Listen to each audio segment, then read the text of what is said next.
Hey, it's Longest Solo Ever here on Longest Solo Ever 2, and today we're checking out Kurakura, the opening theme to Spy Family Season 2 by Ado. So Ado has been on my radar for a while, and while we haven't covered any of her songs on here before, I have listened to a bunch of her stuff, and I'm always blown away by it, so I'm so excited to hear this new song. I'll be entirely honest, I'm a bad anime fan. I'm completely out of the loop on Spy Family, but I know it's a show I should be watching, so maybe this is a good introduction to that.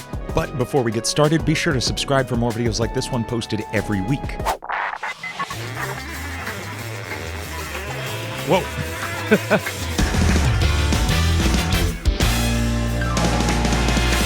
Oh, okay. Right off the bat, we've got this insane bebop tenor sax just shredding away. This big band fanfare comes in. Ba da ba ba ba. What the hell is going on here? Okay, judging by this insanity here, which this chord, I literally guessed, and I think I landed mostly on the right keys here. This is a B-flat altered chord, which just means it's like a dominant 7 chord that had a lot of bad stuff happen to it, and now it's here, but it feels like extra spicy. Here is what my music theory brain hears happening and wants to happen from that bass line. I hear this walk-up of chords like... And it feels like we're on like the dominant chord in the key of C. Like this is a G major chord, except it's not quite G, it's this messed up situation of... But you can hear how they have similar tension. And they both want to go here. Yay. Or maybe here, you know, like G to C minor. So let's see where this goes. Where does this resolve to?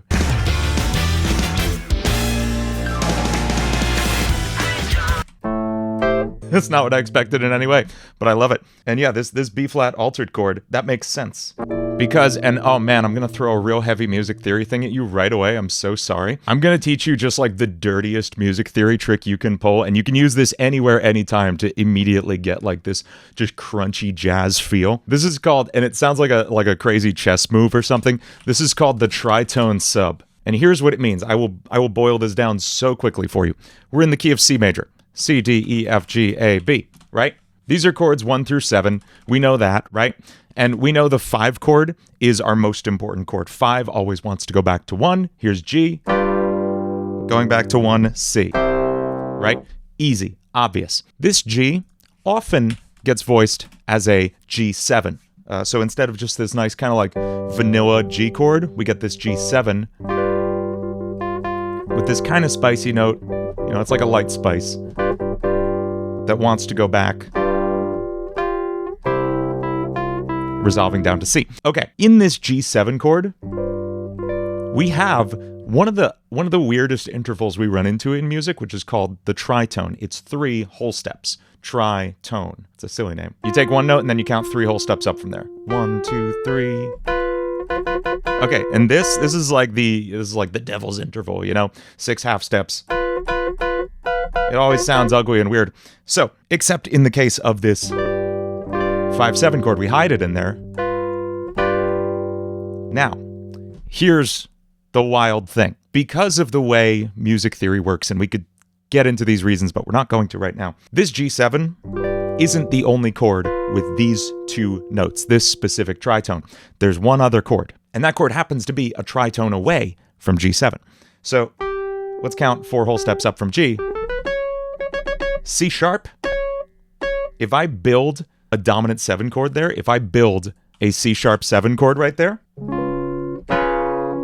what did we find?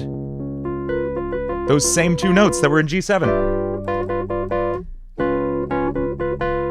Here's what a tritone sub is. You can swap any 7 chord for the one 6 half steps away from it. And I say away because it doesn't matter if you go up or down, 6 half steps away is the same note.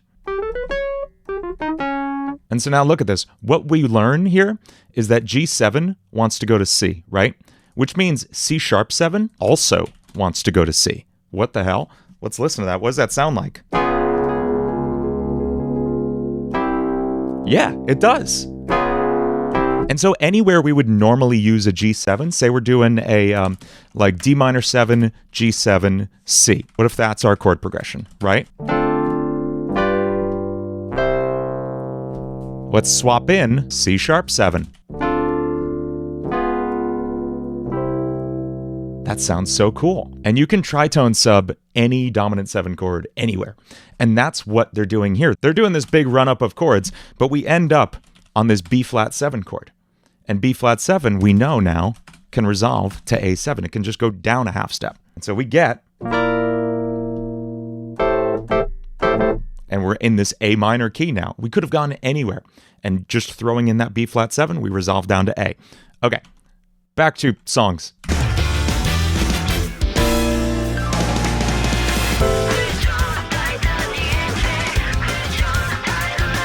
Oh.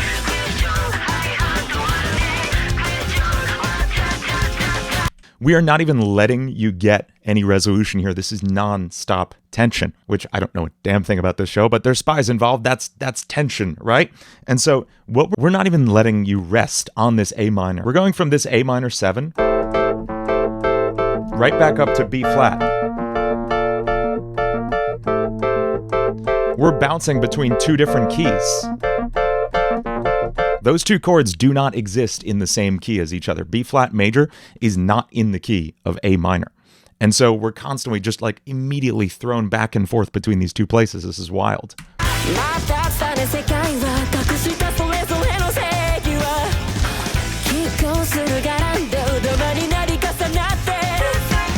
Let's look at that melody.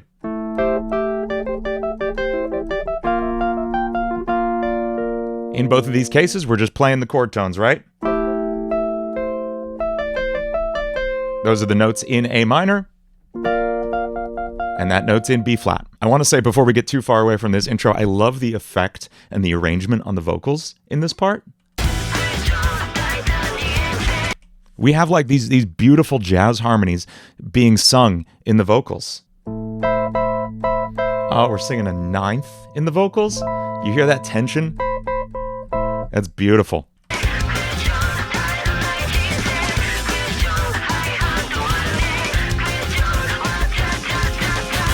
I love it. And then it resolves down from this weird, airy, ethereal harmony thing into the more focused vocal right in the middle.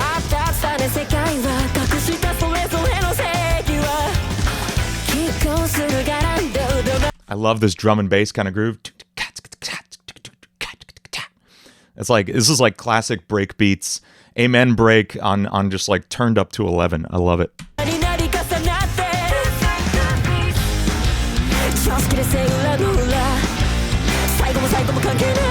We've got a textural change with the distorted guitars coming in here. We've shifted the vibe from this like jazz with drum and bass thing to now we're bringing in these big rock guitars. I love it. We're also changing up the key again in kind of 2 ways. We're ending up in this C major, which like makes sense on a certain level because C major and A minor have the same notes. They're all just the white keys of the piano. Here's A minor, and here's C major. Just white keys, right? Now, except, what are we approaching that by? We're playing this A flat, B flat, C. You will never find these 3 chords in a key together. It's just physically not possible by the construction of scales. But it's such a cool sound. It's this, like, the regal, epic fanfare, like, you know, that kind of thing.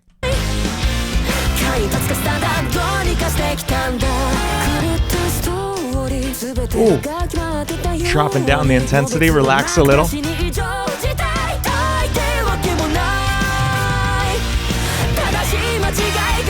Okay, I just want to say I love this is like a roller coaster of intensity.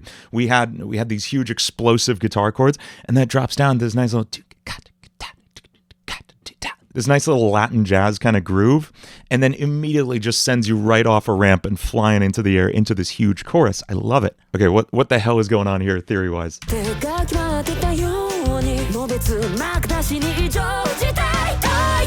Okay, we've got a 3-6-2-5 here. This is easy. Ooh, what does that mean? Okay, usually when we're talking about chords, we actually don't use these numbers. We would use Roman numerals. It would look something more like this, although I still have the Arabic numerals below for reference. Now, we know 5 likes to go to 1, right? This is the basis of all our music theory resolutions.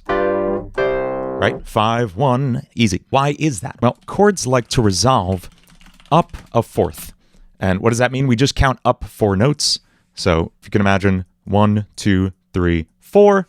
This is really 1 again, right? Music wraps around A, B, C, D, E, F, G, A, B, C, D, E, F, G. 5 likes to go up 4 steps to 1. Well, what likes to go to 5 then?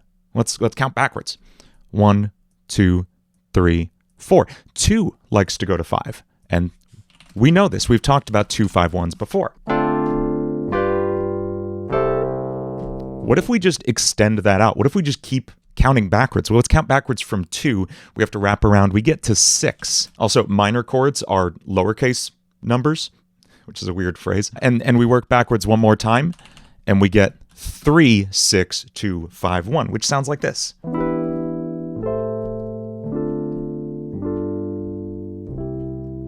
And isn't that such a nice sound? That just sounds great. And that is actually literally the progression we have here. If we fill in what chords we have for each of these, E minor, A minor, D minor, G.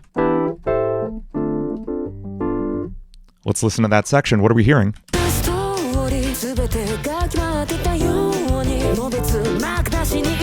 I love it. And then they throw this whole other thing at us, this new chord that is, again, not supposed to be here.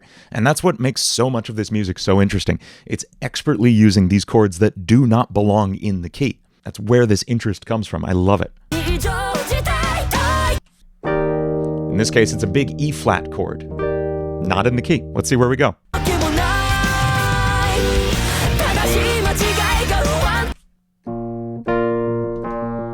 Oh, it all makes sense now. That was really just a heads up that we're going to the key of E flat, because that's where the chorus is.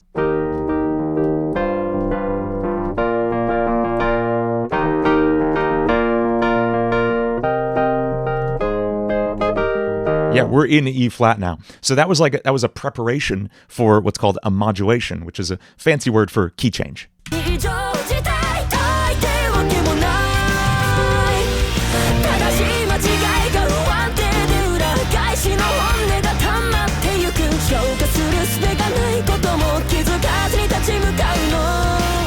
Oh, so many cool things here. I could spend another hour explaining every chord change I just heard in there. If you've heard me talk about secondary dominants before, there's just a million of those going on in there. I think I talked about them a lot in Racing into the Night, so definitely go watch that.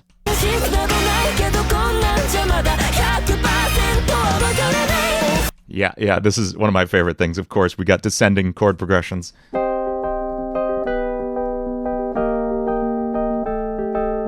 Where you just take one note of a chord and you lower it again and again, and it just instantly gives you a cool chord progression. You don't have to know what's happening there. It just sounds cool. You leave everything else in the chord the same, and you just walk that one note down, and it's so sick. I love it.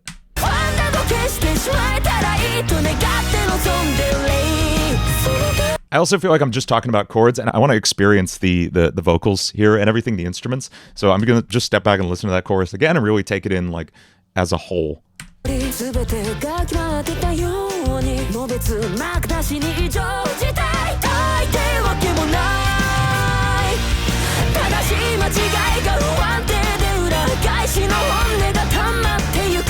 I love Otto's vocals here. She has such a nice like alto range that sounds so good on this. I want to say I love this repeated motif we have in the chorus. This is a good hook.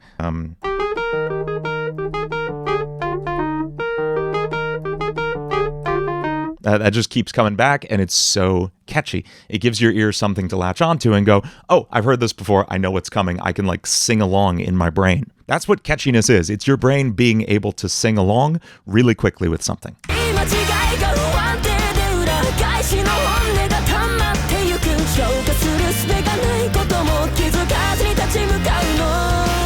Do you see how we have a repetitive section and then a section with a bunch of new melody stuff? And now I bet we go back to that hook. This is like an A, B, A, B. Familiar, new, familiar, new.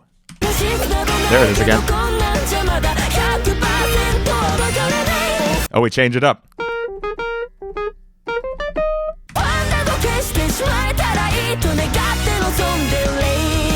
We save that big note for the last phrase. It feels like the entire chorus is building up to that point, and that's what makes it so satisfying. I love it.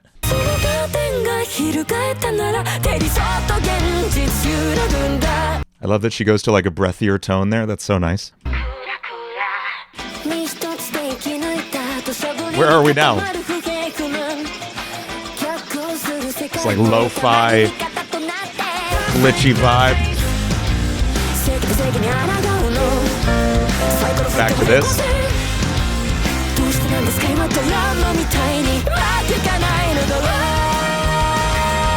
Nice big note over the instrumental break. I love it.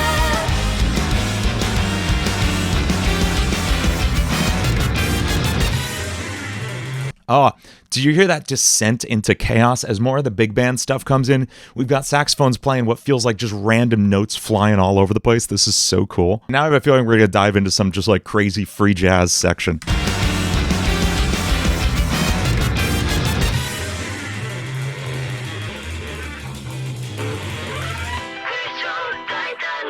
Yeah, there's those vocal cords again. I love how this is just capturing so many feelings of just chaos and just feeling like swept up in everything that's going on. It's so cool. I want to talk about the drummer there for just a second. If you hear how fast that ride cymbal is going, it's like dun ticka dun ticka dun ticka dun ticka dun. That's all one hand. That is one hand bouncing with such precision as to give it rhythm on the ride cymbal. Dun ticka dun ticka dun ticka dun ticka dun. That's how fast that hand is just like perfectly controlling the impact of the stick on the bell of the ride cymbal. It's so cool.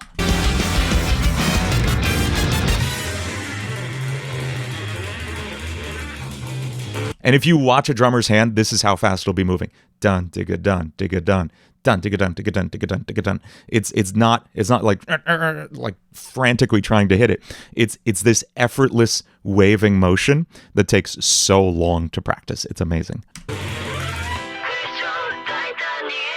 Back to that groove.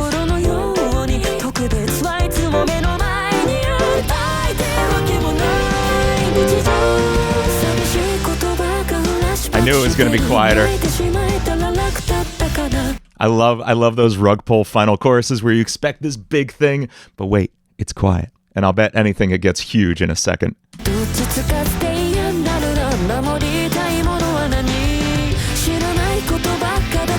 We're building an intensity. These guitars came in.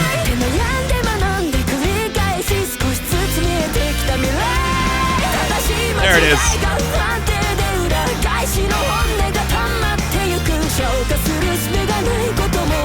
This is great. I love it.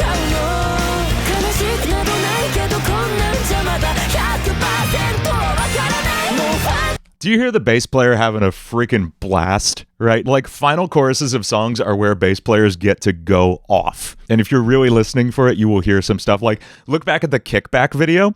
That whole final chorus is basically a bass solo. You know, there's the quiet part where it breaks down and you just have the bass and vocals. But even beyond that part, the bass is still just tearing it up through the whole rest of the song while the singer and the rest of the band are going. And that's what's happening here. Listen to the bass just go up for this slide and pop on this high note. It's so good.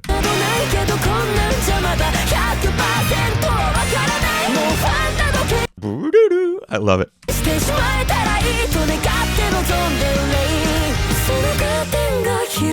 Yeah, this is nice.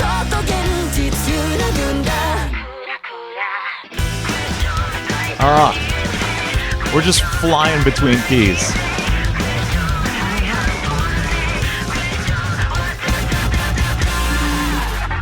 Oh, I love those stops. Just slightly slowing down like a car running out of gas, just like screeching to a halt. So cool. Amazing songwriting by Mayo on this. Amazing arranging and instrumentals by Yoko Kanno and seatbelts on here. And of course, incredible vocals by Ada. Also, the visuals were amazing too. I didn't really talk about those, but I love seeing the kind of visuals someone puts together for a video like this. And Sion and Akito did an amazing job. It's so cool to hear just like great live musicianship in a song like this. And yeah, that was a live drummer, live bass player, and a live big band horn section playing behind them. You can't fake that with software instruments. We are nowhere close to that with a keyboard. Ado just consistently puts together the coolest songs, works with the coolest people making such incredible music, and I really want to dive into some more of her songs. So which of her songs do you think we should look at next on this channel? And if there's anything else you'd like us to listen to, leave it in the comments down below and we'll check it out. If you like this video, be sure to like and subscribe for more like this one posted every week. And as always, this video is brought to you by Quick Start Music. It's my collection of online music production courses built to help you learn to make music the way you want to. Use the code LSE at checkout for 50% off your order.